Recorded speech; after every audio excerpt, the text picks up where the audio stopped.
Couple number 9. Liv smiled broadly at Mr. and Mrs. Jackson as they walked up the cobbled path, pointing excitedly at the magnolia which took up most of the front yard.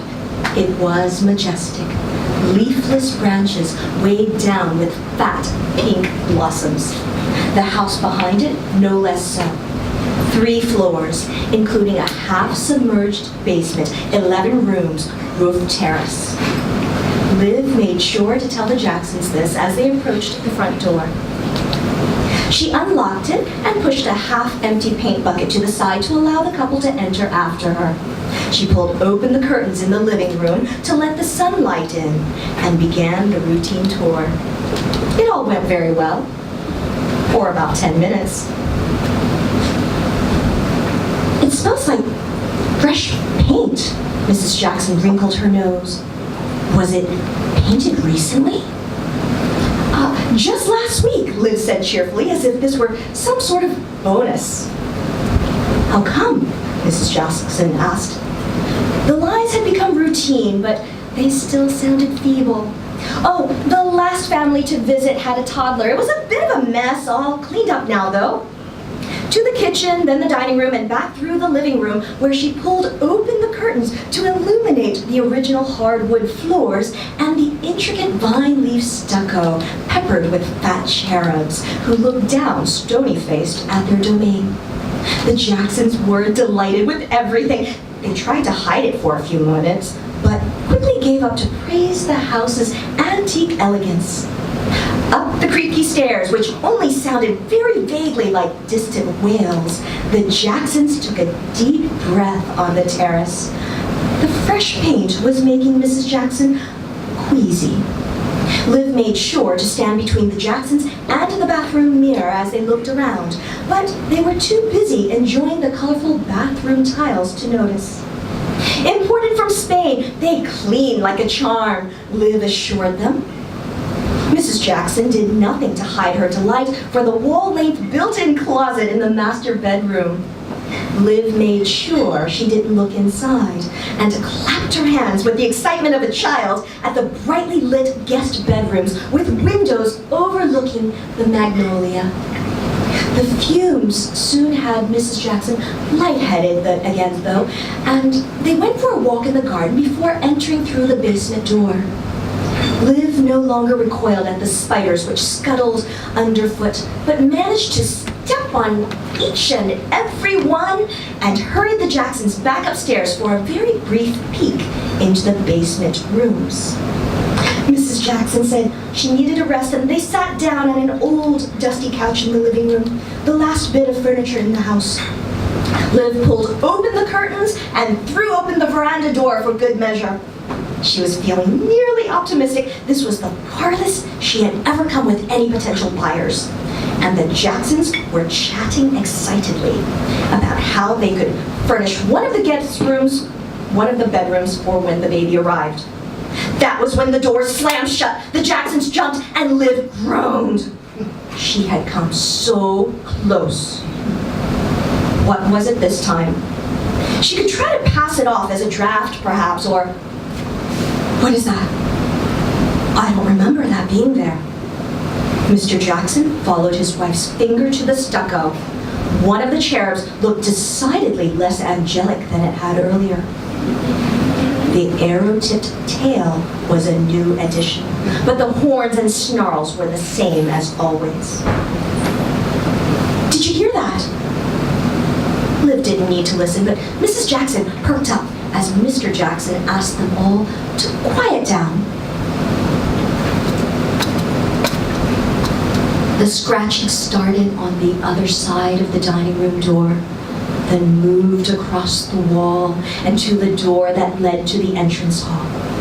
It scraped back and forth, getting steadily louder, and Liv got the impression new claws were being added with every turn. Is it an animal? I think it can smell us. Oh, not to worry. Probably the neighbor's cat. I must have left the terrace door open again, Liv said with a wide smile.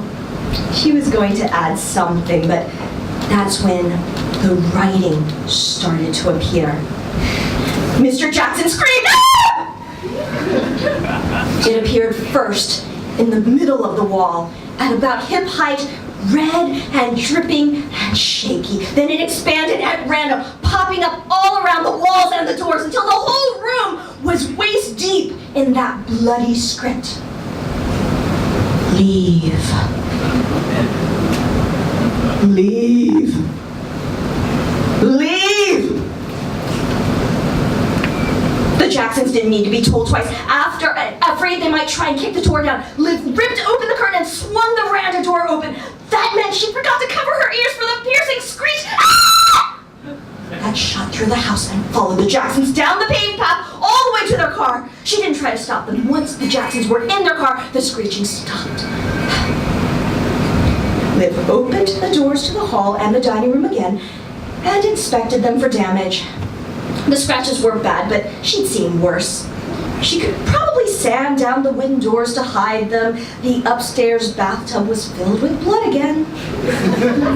Liv pulled on the latex gloves she kept in the bathroom cabinet before unplugging the bathtub drain. She made sure to avoid the mirror when she left, but caught a glimpse of wide eyes and too many teeth on her way out. She squashed another few spiders on the way up to the basement. "Do not," she warned, holding up a finger to nothing in particular. "Do not with the fucking spiders. I'm serious." The dark shadow of legs and beady eyes receded back into the darkness of the basement. "Honestly," Liv muttered, going back upstairs. "Asshole." The door to the living room rattled half-heartedly, but Liv rolled her eyes and it died down. She collapsed on the couch, crossed her arms, dreading another phone call to the painters. She thought that might be it, but then she felt the back of the sofa compress. She turned around to look at the wall. The new words appeared just above where her head would have been. "No babies." I don't get to decide that. "No babies." "You don't get to decide that either." "No babies!" And then smaller. "Please." Liv sighed. "You are going to be the death of me." Ha ha. "I'm serious. I don't get paid unless I get this commission here. You know that?" Silence.